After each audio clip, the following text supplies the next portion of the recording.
Doctor Sreekumar പറഞ്ഞത് കേട്ടല്ലോ.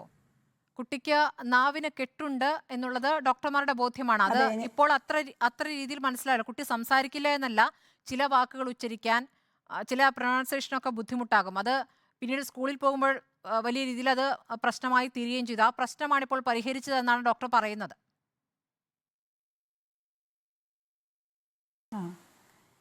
ഞാൻ സാറ് പറഞ്ഞ കാര്യങ്ങളൊക്കെ ഞാൻ കേട്ടു. സാറ് പറഞ്ഞ കാര്യങ്ങൾ നല്ല കാര്യങ്ങളാണ്, ഭാവിയിലേക്ക് ഉണ്ടാവും, അതൊക്കെ ശരിയാണ്. പക്ഷേ ഞാൻ സാറോട് ഒരു കാര്യം ഞാൻ ചോദിച്ചു നോക്കട്ടെ.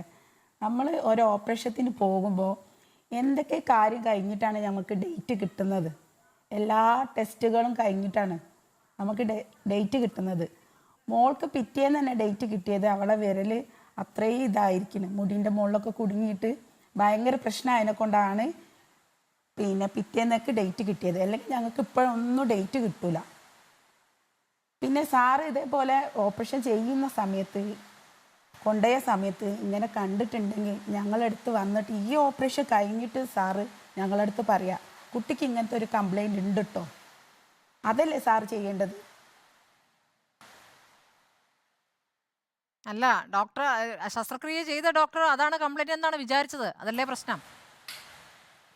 യഥാർത്ഥ പ്രശ്നം എന്താണെന്ന് മനസ്സിലായില്ലല്ലോ.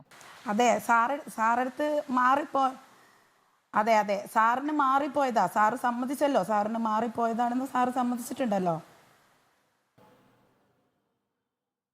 ശരി, ഇപ്പോൾ നിങ്ങൾക്ക് ഇക്കാര്യത്തിൽ സമ്മതിക്കുകയും ചെയ്തു. ശരിക്കും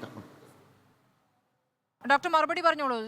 ഡോക്ടർ ശ്രീകുമാർ മറുപടി പറഞ്ഞോളൂ. സാറ് ശരിക്കും ഡോക്ടർ ബിജോൺ അപ്പോൾ തന്നെ അമ്മയോടും അച്ഛനോടും പറയുകയും ചെയ്തു, ഇങ്ങനെ സംഭവിച്ചിട്ടുണ്ട്, മാറിപ്പോയതാണ്, മറ്റേതും ചെയ്തു തരാം, ഇങ്ങനെ അസുഖം ഉണ്ടായെന്ന്, ഇങ്ങനെ പ്രശ്നം, അസുഖമല്ല ടെങ്കര അസുഖം കൂട്ടുന്നില്ല, ഒരു പ്രശ്നം ഉണ്ടായാൽ പറയുകയും ചെയ്തിട്ട്. അമ്മയോട് എനിക്ക് പറയണമെന്ന് വെച്ച് കഴിഞ്ഞാൽ, ഇതുകൊണ്ട് ഒരിക്കലും നിങ്ങളുടെ കുഞ്ഞിന് നല്ലതല്ലാതെ കുഴപ്പമൊന്നും വരില്ല. അതുകൊണ്ട് തന്നെയാണ് അതിനകത്ത് തെറ്റ് ചെയ്തു എന്ന് ഞങ്ങൾ വിശ്വസിക്കാത്തതും. കാര്യം ഒരു കുട്ടിയുടെ പ്രശ്നം കണ്ടു, അത് ആ ഡോക്ടർ അപ്പം തന്നെ ചികിത്സിക്കുകയും ചെയ്തു. ഡോക്ടർ ബിജോൺ കൃത്യമായിട്ട് തന്നെ അവരെ വിളിച്ച് സംഭവം ഉണ്ടായി അറിഞ്ഞ വിളിച്ച് അടുത്ത കേസ് അപ്പോഴേ അദ്ദേഹം കയറി കഴിഞ്ഞു. കാരണം ഈ 25 കേസ് ചെയ്യേണ്ട ധൃതിയിലായിരുന്നു. അപ്പം തന്നെ ഇവരെ വിളിച്ച് സംസാരിക്കുകയും ചെയ്തിട്ടുണ്ട്, പറയുകയും ചെയ്തിട്ടുണ്ട്, ഞങ്ങൾക്ക് ഇങ്ങനെ മാറിപ്പോയിട്ടുണ്ട്, കുഴപ്പമില്ല, അതും ചെയ്തിട്ടുണ്ട് ഇതും ചെയ്തിട്ടുണ്ടെന്ന് പറയുകയും ചെയ്തു. അതിനകത്ത് ഡോക്ടർ ബിജോൺ ഒന്നും മറച്ചു വെച്ചിട്ടില്ല. കൃത്യമായിട്ട് തന്നെ അച്ഛനും അമ്മയോടും അദ്ദേഹം പറയുകയും ചെയ്തിട്ടുണ്ട്. കുട്ടിയുടെ ബന്ധുവിനോടാണ് ചോദ്യം. ഇതിപ്പോൾ ഡോക്ടർ ഇപ്പോൾ സസ്പെൻഷനിലാണ്. ഡോക്ടർക്കെതിരെ കൂടുതൽ നടപടി വേണ്ടതില്ല എന്നാണ് സൂപ്രണ്ട് റിപ്പോർട്ട് നൽകിയിരിക്കുന്നത്. ഇനിയിപ്പോൾ അന്വേഷിക്കാൻ ഒരു സമിതിയും രൂപീകരിച്ചിട്ടുണ്ട്. ഇപ്പോൾ നിങ്ങളെ സംബന്ധിച്ച് എന്ത് നടപടി വേണമെന്നാണ് ഈ ഘട്ടത്തിൽ ആവശ്യപ്പെടുന്നത്? പോലീസ് കേസുമായി മുന്നോട്ട് പോകുന്നുണ്ട്. കുട്ടിയുടെ 2 പ്രശ്നങ്ങൾ അബദ്ധത്തിലാണെങ്കിലും പരിഹരിച്ചു എന്ന രൂപത്തിലാണ് ഇപ്പോൾ ഡോക്ടർമാർ പറയുന്നത്. നിങ്ങൾ ഈ കാര്യത്തിൽ ഇനി എങ്ങനെ മുന്നോട്ട് പോകാനാണ് ആലോചിക്കുന്നത്? ഞങ്ങൾ നിയമമായിട്ട് മുന്നോട്ട് പോകുന്നതാണ്. അല്ല, എന്താണ് ഡോക്ടർക്കെതിരെ എന്ത് നടപടിയാണ് ആവശ്യപ്പെടുന്നത്?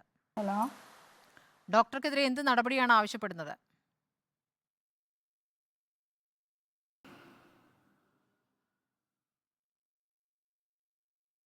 ഹലോ, കേൾക്കുന്നില്ലേ?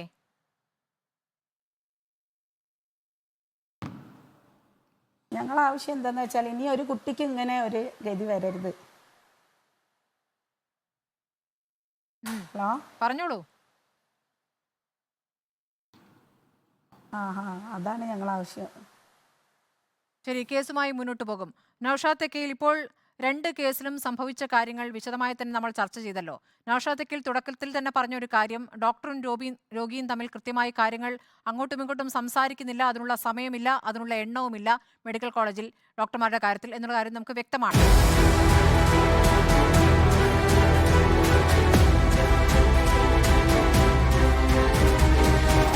ഡിബേറ്റ് വിത്ത് സ്മൃതി പരുത്തിക്കാട്.